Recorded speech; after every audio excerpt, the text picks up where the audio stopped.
Okay, another little video. See how far I'm getting along. Got the oil pump in. Got all this. I'm not sure the clutch, so I'm not sure I got the clutch right. I've got all this engine bolted. The engine's all bolted in out, and these are a bit of a bug getting all this in. Couldn't figure out the one together. It's all in together now. All these are covered up. You don't see this is chromed. You don't see that. All the swinging arms in, and the mudguard looking good actually. And mudguard. If we go around this side, you can see how it's going to look when it's finished. That isn't in yet. This is a chain guard. I've got to put the. This goes on here.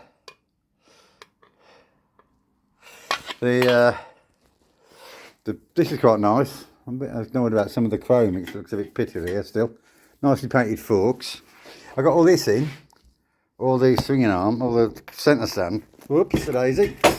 But I'm not sure I got it right because it took me bloody ages to get it in. And now I found this, which I think fits in here somewhere on the back brake. So I might try that out again, which is a bit of a pain because I got the spring on. That was a pain in the ass. But coming on nicely. Coming on nicely. I've got all these bits to get in. I've got to do the fork seals.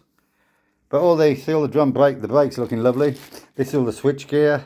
That looked nice. I get that back together.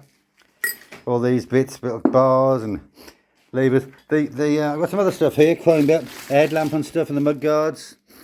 Grab rail there. A seat. I think I have to have that covered. Got a bit of a rip there, a bit buggered up there. This is looking particularly nice of all this. I'm quite pleased how this all turned out. The paint's lovely. The paint's lovely. It's got this really good clock on it as well, which I can't find at the moment. A lovely clock with a built-in rev counter.